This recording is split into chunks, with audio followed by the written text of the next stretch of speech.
Now, on your screens, you did not get any notice, but I do want to clarify to everybody, we are recording from here on out, and any of your thumbnail photo or your voice might be captured as part of that recording. So on our presentation, as a host, I had to accept people as they were popping in, and we had Shelly join as a co-host and hoping that she could manage some of that for me because it gets kind of busy with a group of people. And I'm wanting to stage up certain screens and she will manage the chat for me. But you're a teacher and you're going to be all on your own. So you're going to be having to accept people. You're going to be monitoring the chat too. So it's going to be pretty complicated at first. So keep it simple for your first meeting with your kids. So this is what the screen would look like. The toolbar, see how that box is orange? It'll flash. So it's wanting your attention. Now, depending on your settings, it might just flash once, but I like mine to like really blink a lot to remind me to click on it. So I turn my settings on so it continues to flash. Also, the screenshot to the right is what I see when I click on people. So if your settings aren't set up properly, the way you thought they were going to be, when you click on people, you can also click down at the bottom right, there's 3 dots, and you can adjust your settings during the meeting too. Shelly, do you have anything to add? No, but just make note that this is only for the host, so the kids won't see these menus. And I don't see them being co-hosts. So that's something Rebecca and I have to work out if you guys are team teaching with somebody. So it really is that lead teacher, the one who's established the meeting, kind of that burden becomes theirs to admit people into the room, to adjust the chat settings if they need to. They have a student, you know, they saw a negative comment, so they want to quickly stop. And lock meeting, that means no one else can join.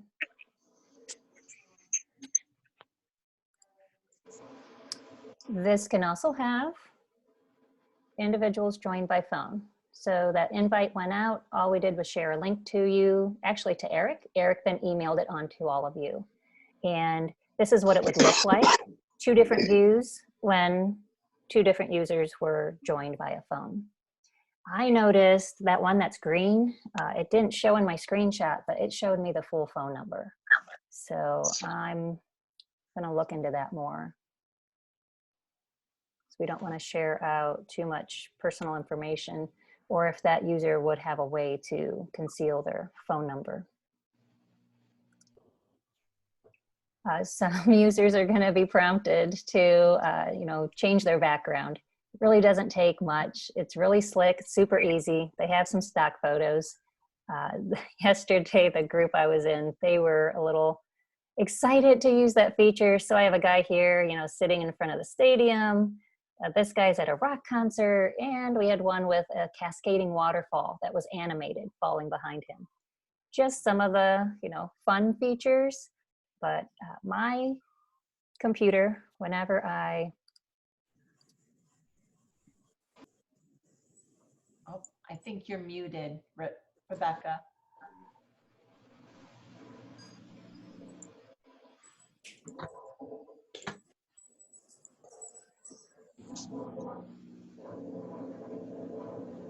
Rebecca, you've muted yourself. You know what? That happened because I was accepting somebody into the group. See, Thank you, Rebecca. Okay. Boy, I don't know how long I was just lip syncing or... And then I see a lot of you are unmuted, maybe because you were all trying to get my attention.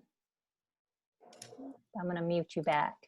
And that's the nice thing. The host, the teacher, can unmute and mute the students. So for littles, that is really nice. Okay, I think I have everybody else muted back up, and I myself are still unmuted. Shelley, was I muted during the Zoom backgrounds part? You might want to go over that. You just started and then you were muted. But also Okay. mention that you can mute the entire class as a group, so you don't Okay. have to go individually, or you can have them muted from entry, which is also a nice feature. Got it. So this was a group from yesterday, a meeting I was in. They all chose to, many of them chose to have some backgrounds. They have a guy here at a rock concert. One here is at Indian Stadium, and one had a waterfall that was cascading. It was actually animated. Now that's just fun, but if you still even want to declutter your screen, you don't want to maybe show students what your home looks like or your office space, then that's something you can use the Zoom background for.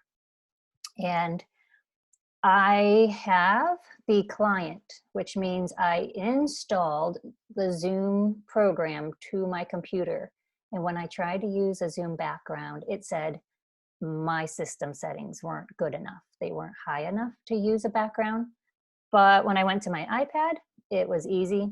The iPad had the app, and I had no problem using a background there. So you might have students who find that and join with a background. Just make sure they choose appropriate backgrounds if you see that happening.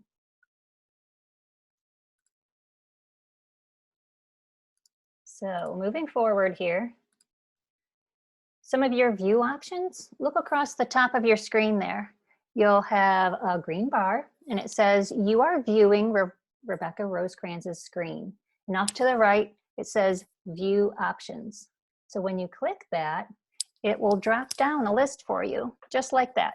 So if you want it to fit into your window or go half size, I find myself often exiting the full screen. So I can open a Google document and type notes, but that really is up to you. Whenever you are screen sharing, just like I'm doing, I'm sharing my computer screen, then there's a feature you can enable in your meeting settings. And that feature is called attention tracking. So let's say a student does exit full screen and they go to another tab. What attention tracking means is they don't have Zoom as their focused screen. So if you're really trying to work out a math problem, you are drawing a diagram, you're plotting a point, these numbers on a graph, and they don't see that, then maybe, it'd be nice to know, and that's a setting you can enable. So it will alert you, and then you would be able to address that student, say, hey, can you come back? Right now there's nothing you'd need to be on any other screen, and then they wouldn't be lost or away. Now, we can't stop them from daydreaming, of course. That's something they could do on their own. And now the views. If you are looking at your screen, your controls, you have view options. And off to the right is where I see a strip, almost like a film strip of different squares. And I see, about 4 different thumbnails of people. A gallery view is a different option, and this will let you see up to 25 at a time. There are keyboard shortcuts that you can use. You could learn those if you like.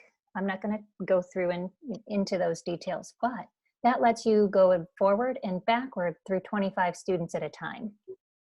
Now, hopefully you're not doing groups much, larger than a class. Here are 2 examples. So there's the strip on the right, which maybe you all see. And I have little controls there. So I can take that strip and I can change that from, just tiled view or a list, or minimize it and just get it out of my way. Also in speaker view, this was my daughter's teacher a few days ago, and she had a book, and at first the students weren't all muted. Now, keep in mind, these cameras are going to be voice activated. And that means whoever's speaking is going to take control over the main screen. And when they do that, they are going to disrupt. I mean, it's really hard to be watching a story, looking at this book if it keeps switching to different kids. And you might take away the mute and unmute features because of that. I can't do this. How do I get out? I have to just play with it. Sorry, Lynn, we just muted you. So you knew where you were talking. I wanted to be sure you were aware of that, and I just did the mute for you. Also, in speaker view, you can spotlight. So right now, if you guys want to test that, give it a shot and see what spotlight looks like whenever I am choosing those videos. So I'm clicking on those little icons.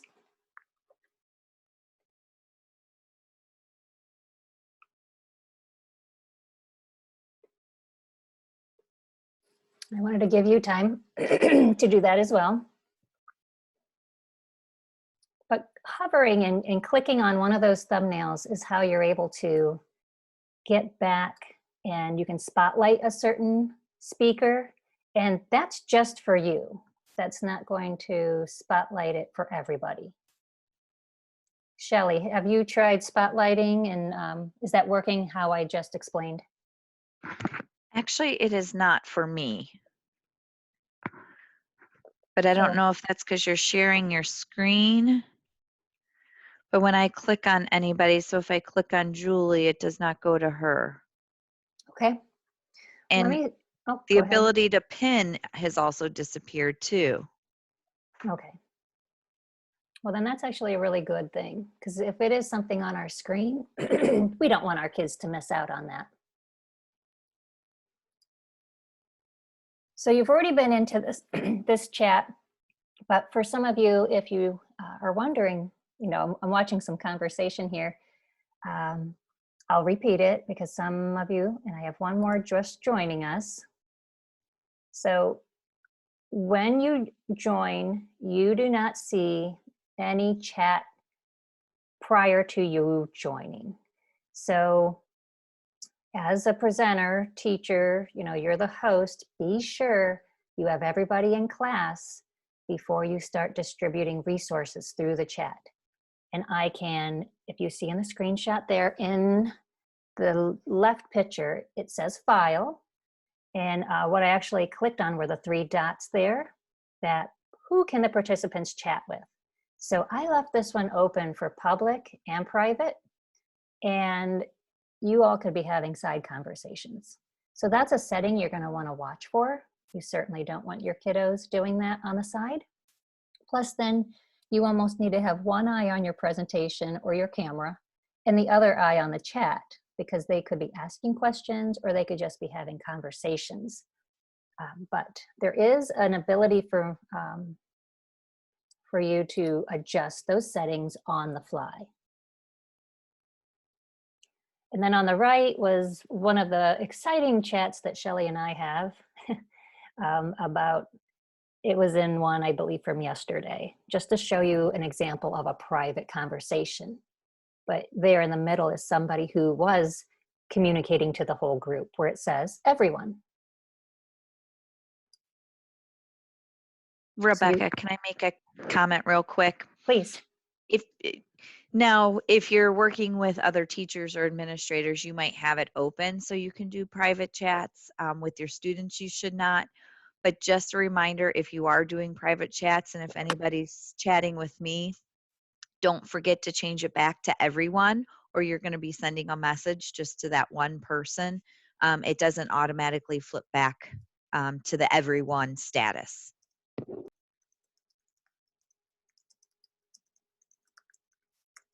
And I'm chatting or, responding here to Jennifer Schneider. I'm going to find her in our list and unmute her if she wants to share how she sees things differently on her Chromebook. I don't know which one you unmuted me on, because I'm on both a desktop and a Chromebook, so I could figure out the differences. Oh, okay. But I mean, they're both together, so. We could hear you. I can't do both because then that would give feedback to the rest of us. That would be weird. But I mean, I'm by both computers. So the settings that you're showing us are what you see on the desktop.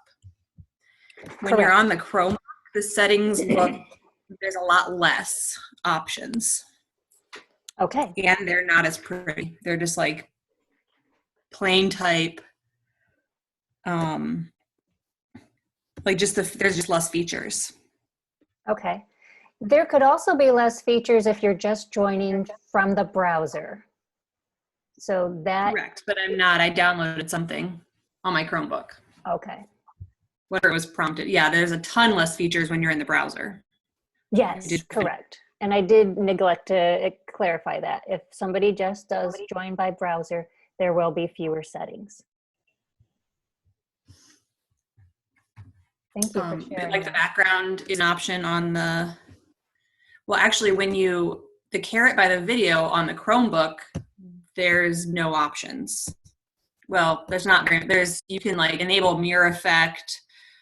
There's the accessibility shortcuts. There's a few of those things, but there's not, let me find it. Well, now I lost myself. But there's a lot less, just a lot less stuff there. Okay. Well, that's something then we'll experiment with. And you do that. That's great that you had a Chromebook with you, because that's what the students are going to have at their homes most likely. And knowing what they see is going to help you out a lot. Which it shouldn't really affect them because they're just going to watch, right? I don't know that they'll interact much. Well, that brings me exactly like what I have there on the screen, participants. So I'm looking at that black bar, toolbar, and there I have a participant's icon screenshotted. And what that brings up is there on the right, a list of participants. And when you're looking at that participant panel, you do get nonverbal feedback choices. So one choice as a participant is that you can raise your hand. So this is what I wanted to experiment with all of you and have you practice. Can you go ahead and click the raise hand? And if anybody doesn't have that icon, okay, wonderful, you're finding it. So do you see there, everybody in the list, you see all the participants raising their hands. Now your hand will stay raised. You can put your hand down, you could lower your own hand, or the teacher can address it. But you guys are flooding. And what happens on my screen, a little black bar is just popping up in it with your name. Eric raised his hand, Elaine raised her hand, Steve, Courtney, Angie, all of you are raising your hands, and at least it pops up on the presenter's screen. So you won't miss anybody raising their hand. So Courtney and Lori, you guys found the 3 dots. It says more. And when you look there, these are reactions. And so give us a thumbs up if you guys find the 3 dots. Now show me that you're finding the reactions. Okay, we're getting thumbs up everywhere. The other icons, of course, a down, applause, coffee break, or a little timer. So maybe if you are having the students do some work while connected and they need more time, they could express that non-verbally to you. That would be a good icon for Shelley to tell me our time's up, which I anticipate it to be done in 2 minutes, but we're going a little slower than I first expected. Now, this is also the people area where you can click on your own icon. That's a way to unmute yourself. You have more. So maybe you want to rename yourself too. And Eric was making a suggestion to have students type in their first and last names. So I have one joined in the group myself, just called student number 1. Rick, he's in there all by himself, first name, and EJ. Now, I don't know how you're gonna, hold students to that, but that's something you can recommend asking them to, or have first name, last initial. If you're going to be recording and that video would be out. And there, you don't want too much personal information going out, because I see Eric's first name, last name, and his little photo. So that's all your choice. But that's how students would rename themselves. Because we have experienced folks where they came in and it wasn't their name and they were never prompted because they were in a Zoom meeting, you know, maybe months ago, and it somehow held on to that name from back then. So this is how they can update their name. Now I'm sharing my screen. It's just a Google Slides presentation, but I have other choices. And every window you have open on your screen is a choice. There is a whiteboard feature built into Zoom. We're not going to play with it, but somebody else found the pen and started doodling on this one that I've eventually erased. If it's a Mac, then they can join also their other iOS devices. So if you have mobile apps at the younger grades, but again, that's a very limited audience who might have a feature like that. You can set up sharing with your screen just for the host, just for the teacher. You can allow students to share. In the advanced settings, you could ask, you know, how many? Like, do we want everybody to do that? Well, look at that. You better have dual monitors. And honestly, when I did a Zoom meeting yesterday, I had one monitor, and I even found that very confining to have my presentation screen only, because then it hides the chat from your main view and it hid the people. So I plugged in a second monitor last night, and this is even without multiple participants sharing. It's a little bit more comfortable. And I know that's not something everybody can do, but I just want to let you know, you might feel constricted with your chat when you're presenting and sharing your screen. So this is where you would control who can. We are recording this meeting, and you know, if you didn't get that badge, which I don't think this group did, but this was an example of what students would see when a teacher initiates that recording. It's really great. You get analytics. So if you say you recorded and then you only shared the recording with students, let's say you didn't have a live connection, you'll get analytics to show you who watched them. And it does say here that we could have analytics by the download, but here's the thing, folks. Do you really want kids downloading your videos? You have to ask yourself that. Maybe they need to be downloaded because students have poor internet or want to rewatch it over and over. That's a choice you can make in your settings. And this is just to review what it looked like when I set up a poll. You type in your poll in your own meeting room settings. You can launch it and end it and then share it. And so this was just an example to show you all what you all experienced a practice form. Practice poll.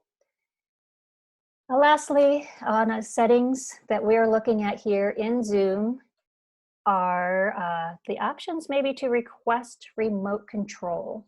So we know some folks are using Zoom for their IEP meetings, and they're interested in, how do I get a digital signature from a parent? Do they sign a blank piece of paper and mail it in? Well, you can, up there at the top under View Options, that parent can request remote control. They wiggle, basically they're in control of your mouse.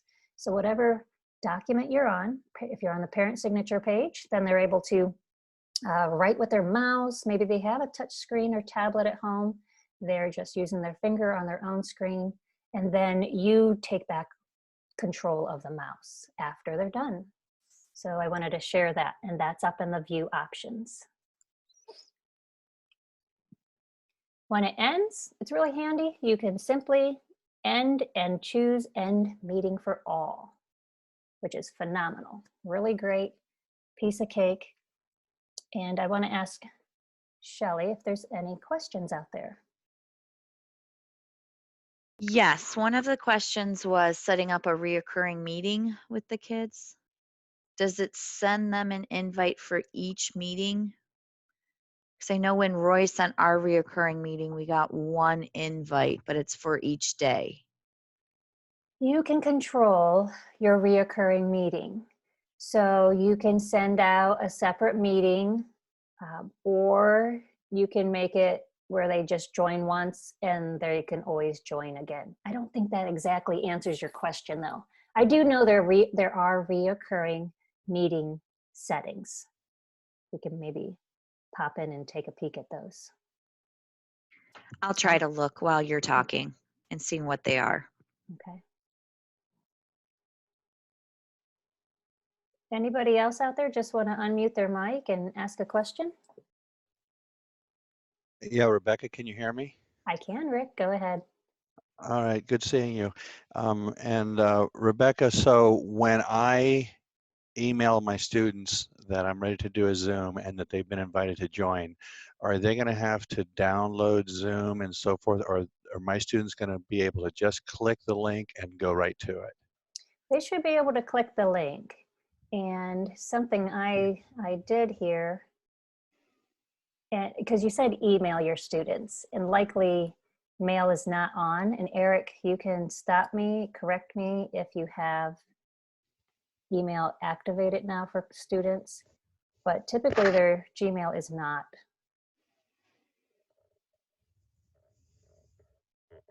So you said email, but maybe you have emails of your students. I want to quickly share my screen again here. What I did was, let me get to the right screen.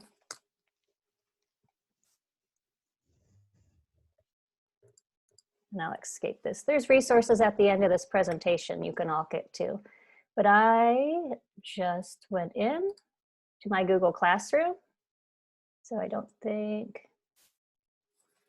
yep, you're good. You guys see that.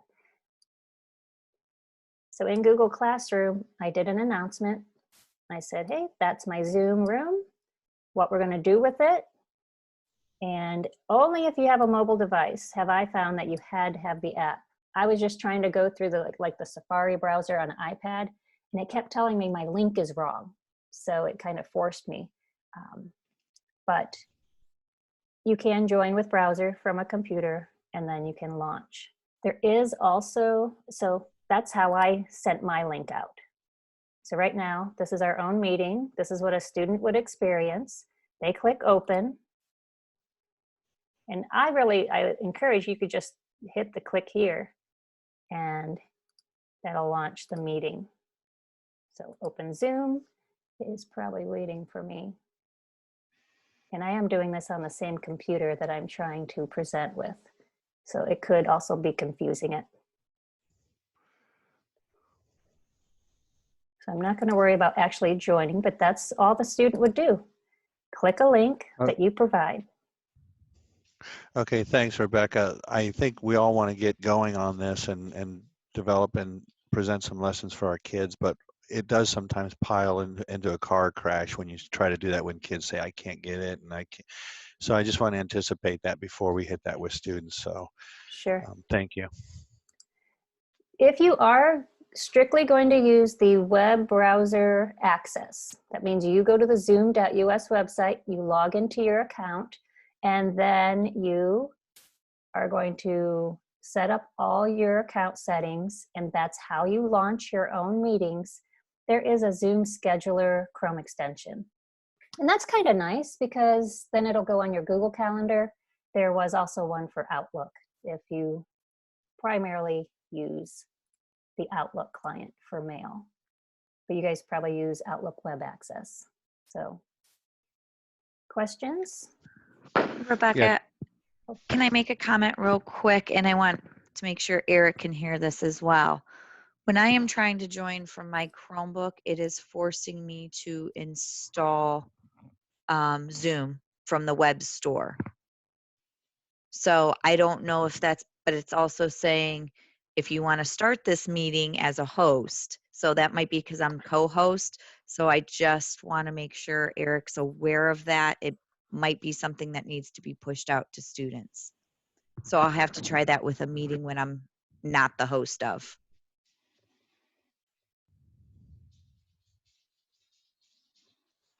Okay.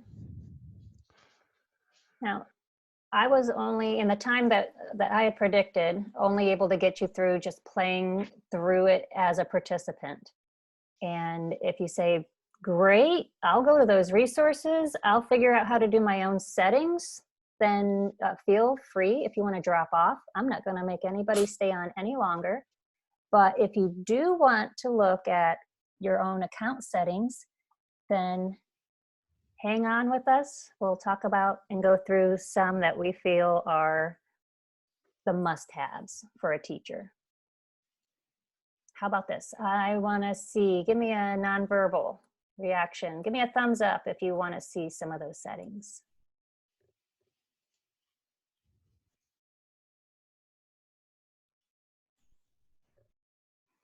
You could do thumbs down too. And if you simply want to jump off, then you can remove yourself.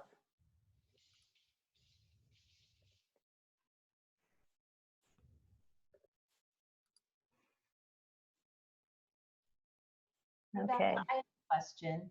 go ahead.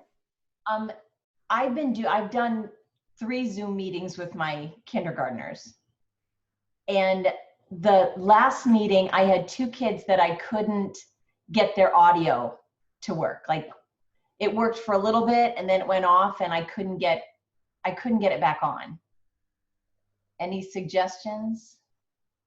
What to look for?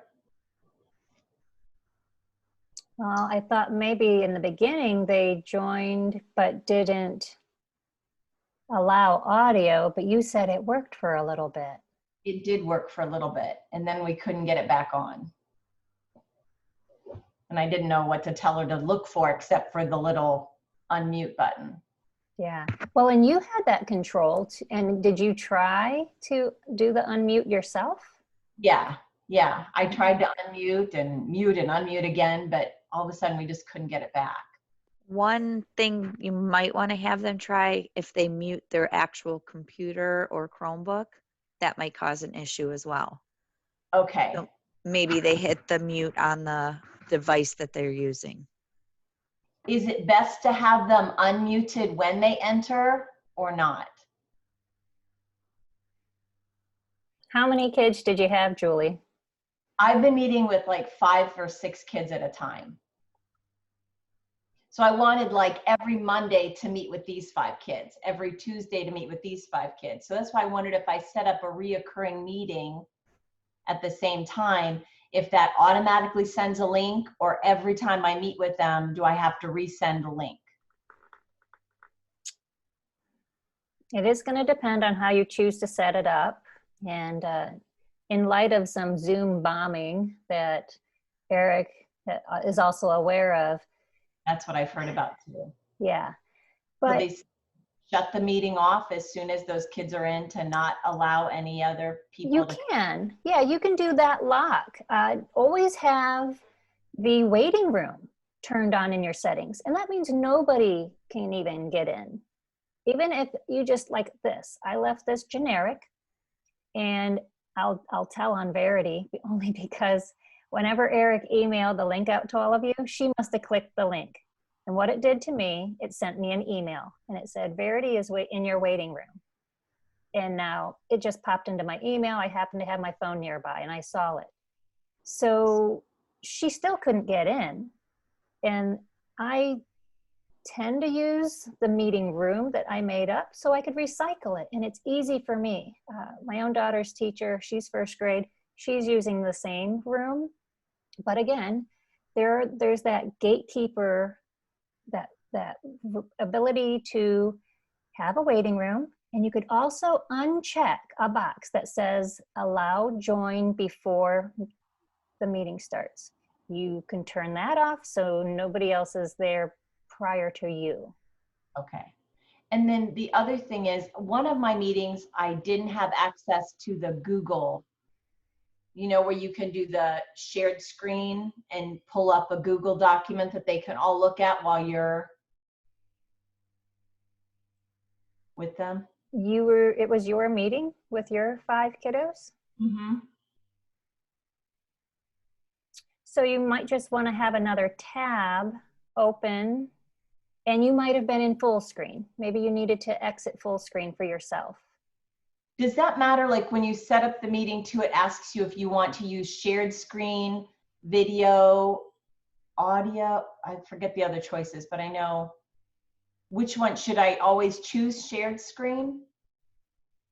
I think it's just, that's how it's starting you off, because you can switch back off to the others later on.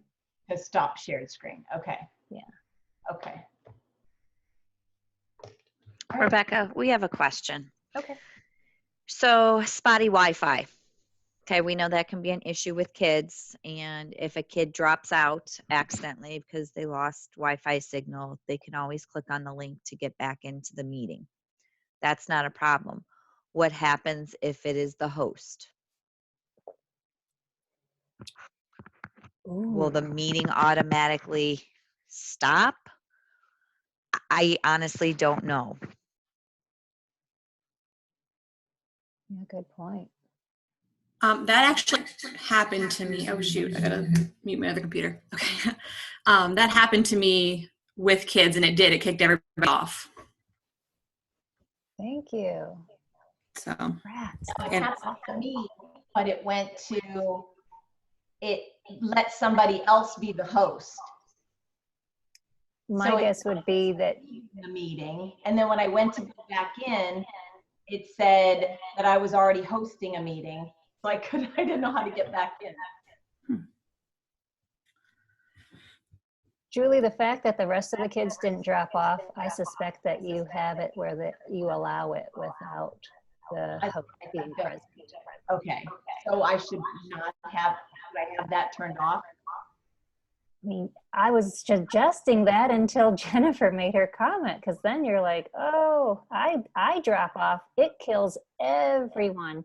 And so what's worse, you know, having a link out there, and well, for example, my daughter had a class on Tuesday, and the teacher has it where the kids can join before her. So we were early, and our neighbor boy, he's in the same class, and he was early. So we were playing, you know, find the color, and I figured tomorrow, or actually today, his class again, and I thought we'd play Simon Says. But I need to let that classroom teacher know we could join ahead of her. And it was, she didn't jump in till like the very on the dot 4 o'clock. And I think most all the kids were already in. So if you're okay allowing that at those primary levels, because those kiddos probably aren't going to use it maliciously, aren't going to join without you present, and just maybe make more of a habit of being in your connection 15 to 10 minutes early, so you could be first, and then those littles aren't scrambling when your connection drops. I might talk out of the other side of my mouth for the older kids and say they're grown enough to handle reconnecting. But I think that's, Eric, do you want to chime in on this one at all?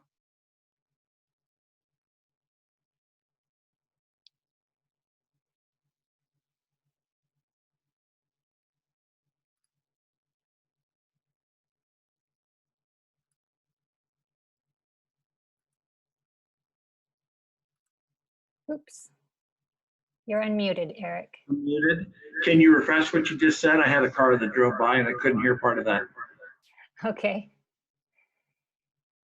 So in the primary levels, my opinion is to have the students be allowed to join prior to the host, only to help them, because what happened to Jennifer, she had spotty connection, she dropped out, and that ended the connection for all of For them. everybody? Gotcha.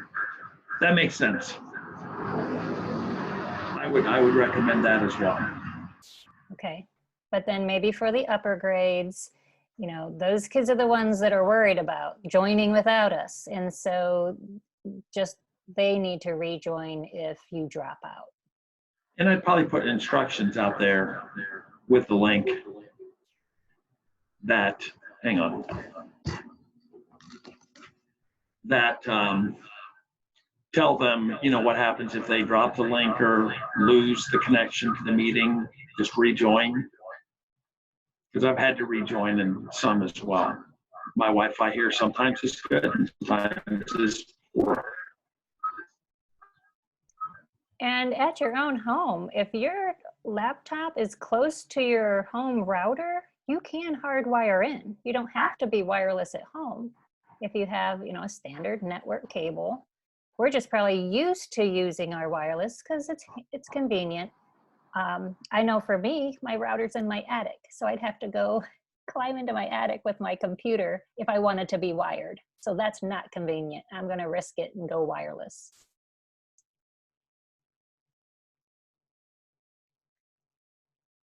Good questions and good sharing. Thank you, Jennifer.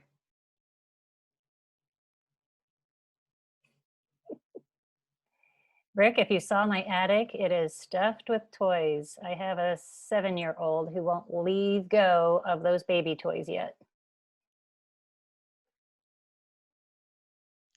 I hear you, Rebecca. Hey, one more question, if I may. So I have students that have no microphone, no headset. This is a jobber, which makes it really convenient. Students that have no microphone, no video cam, no webcam, they can still sit in and see everything. They can hear everything on their speakers and they can participate. They just can't speak or be seen, correct? They can dial in with their telephone to have the audio portion. Oh, okay. That's a step up. And Otherwise, though, they can still participate even though they don't have all the gadgetry. They can still be part of the class and see everything.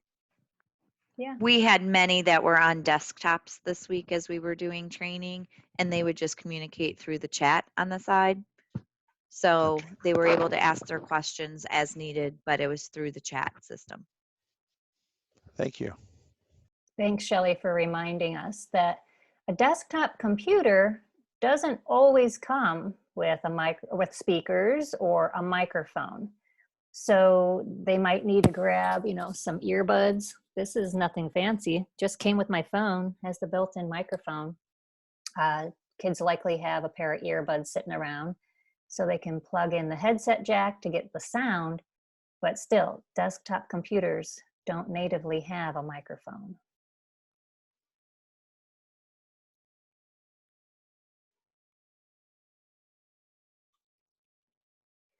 We had some thumbs up on going through some settings, so that's what I want to do with you all quickly, and we'll try to keep this under an hour. And since we are having a full hour, we will set this up and email you guys later to offer you a certificate of PD. And what I'll do here is share my screen.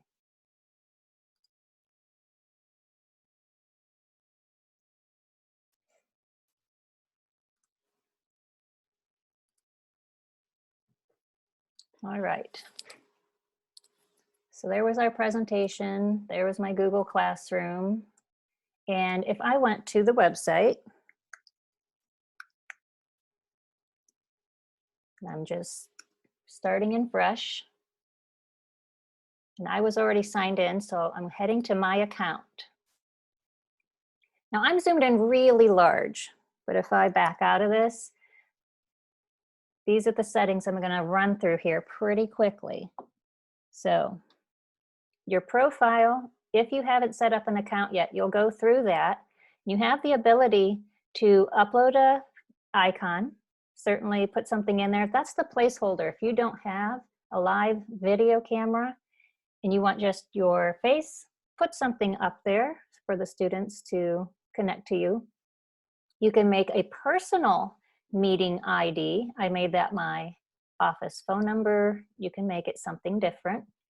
And then here's how you can make it real simple for yourself. This is a personal link.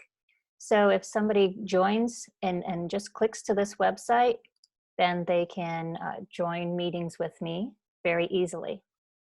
So this is telling me about my account, how many can be in my meeting. So this is Zoom Pro. We have higher numbers than the Zoom Basic, which is the free account. Watch for your time zone. It will not be Eastern. You will need to set that up. And what else do we have? I allowed this to get calendar event. So on your profile, it's your photo that I want you to take care of, and your meeting ID and time zone. Not a lot there. The 3 things. Under meetings, this is where you will see your upcoming meetings, things you've done in the past, your previous, and this is your personal meeting room. So a lot of these things I was talking about, these settings, about chat and private, this is where it's going to happen here. So let me go down this really quickly to some. It's just basically reviewing what I have already preset, because what happens is that becomes the preset for all future meetings too. Now I could edit this.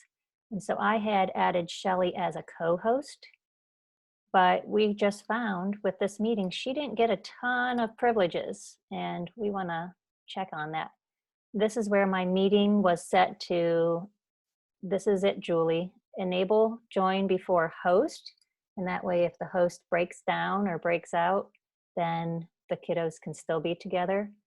I was muting you guys upon entry. That's your choice. A group of 5, that's fine. Let those 5 start chatting to each other, saying hi.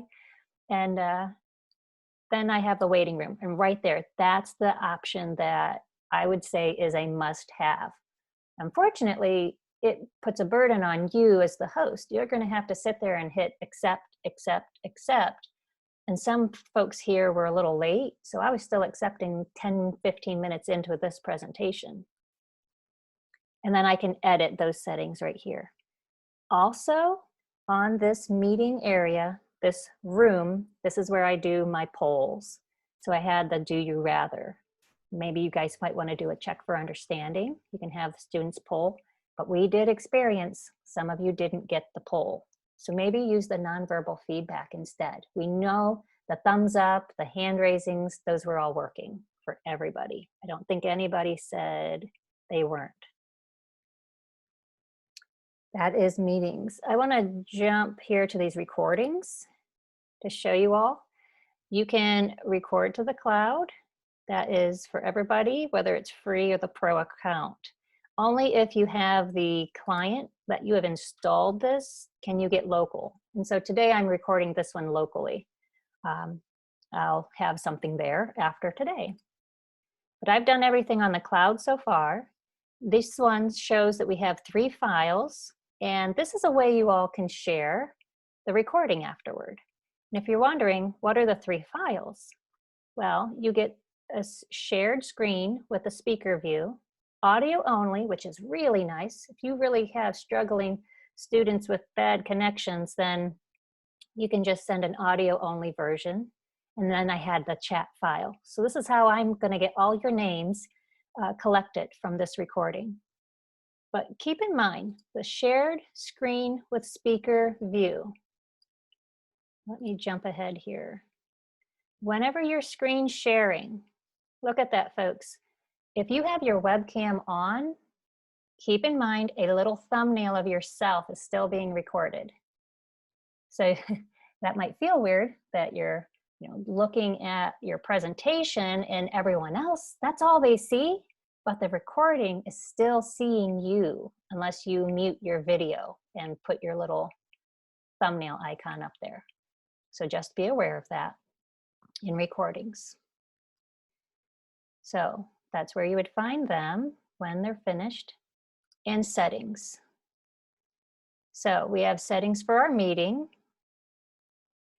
And this is a recommendation when people come into your meetings, have your own video off by default. The participants video, you can choose off by default. They are prompted though, and they can choose to turn it right back on. Always offer both audio types for joining, so that way they can choose. And Brick, this would be that one kiddo who didn't have audio. They could also call in.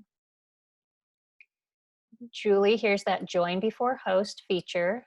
So I can, this is just my overall general settings for all future meetings. The one I had scheduled today already had this turned on. And let me see which other ones. I've changed this. So if you want to require a password, you can. And then that password gets shared more privately through Google Classroom or Remind or, you know, papers that go home. So that password's not publicly posted. So that's your choice. And then what else do I want to show you guys there? Here's your mute upon entry. Now, some of the basic meeting settings, the chat. Okay, they can send to all. Now, I don't have to have chat. I could turn off private chat as well. So if you say no chatting allowed, and honestly, these littles, they're not going to chat. So you could just remove that feature altogether. It's not needed. And auto-saving chats. I turn that on, so that would become part of my recording. So I wouldn't have to think about it. One less detail. Now, we can send files only if you enable that. So let's say you don't have Google Classroom, but you want to get a document to everybody for them to read as a story. So that's something you can turn on, and that would go out through the chat. So keep that in mind. You have to have chat on to hand out a file. You might not have polling turned on, and so make sure it's on so you see it in your meeting controls. Even though it might have been, you might have made one, you got to make sure you have access to it. And let's see what else.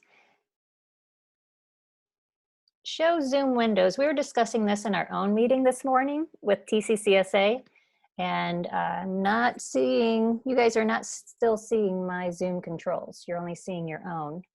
So I feel this isn't doing what I was expecting it would do. That way you would see my own mute button and my other icons. And the whiteboard. So these are setting controls. You can tell whether I've changed them. They say modify to the right. Here's the setting I'd have to make sure I enable if I wanted parents to sign for any IEP meetings, and that way I enable remote control. So it is, I'm skipping over a ton, and I'm already past the 1 hour mark, but you can see how this thing's gonna do a lot for you. And I'll say lastly, in attention tracking, I talked about if the kid exits full screen and then they go to another tab to notify you, I have attention tracking turned on. So that was the only thing I wanted to mention in the advanced section. And I'm going to end it there.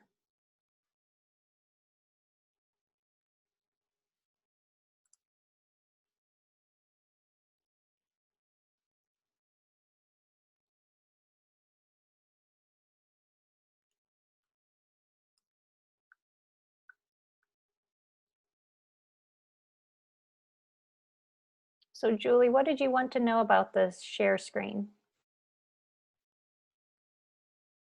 There was a shared screen button. Would it be good to have the shared screen on? Yes, that was just where you're setting the option that you want to have the ability to share screen, because you could set this up so that you don't do any screen sharing. Okay, because when I was practicing with like my own children, my kids, they would take over, the shared screen. And so they were writing and doing everything, and then we'd have to take, so I just didn't know if that was a good thing or not a good thing, or if there was limitations when you did have share screen off. So let me go back to this presentation because I can show you there's an advanced setting on that shared screen. And like Steve had done that, he jumped and started presenting his email. We all saw that. And so let me jump ahead to that slide. There we go. So I'll present again.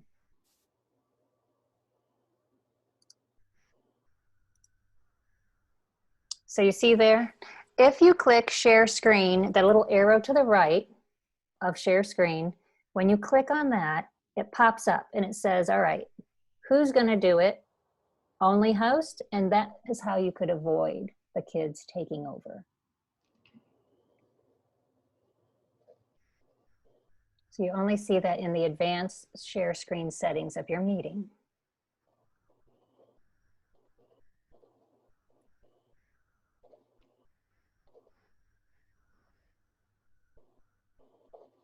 So experiment with this. Eric, how many staff have already established accounts? Do you know?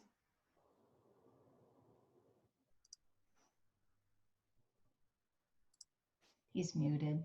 Yeah, let me unmute you. I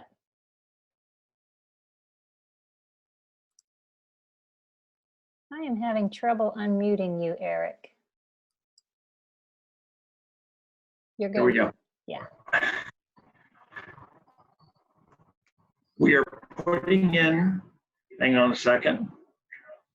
Something about the iPad, you cannot turn off the volume all the way in a mute meeting. So I just disconnected my iPad. So no feedback.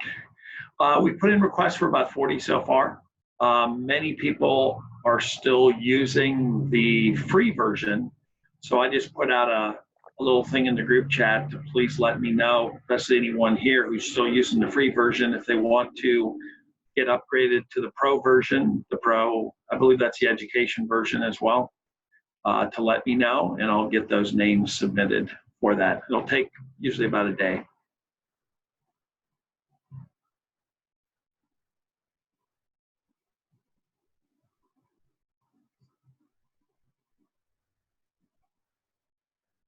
Okay, now I am going to end our recording.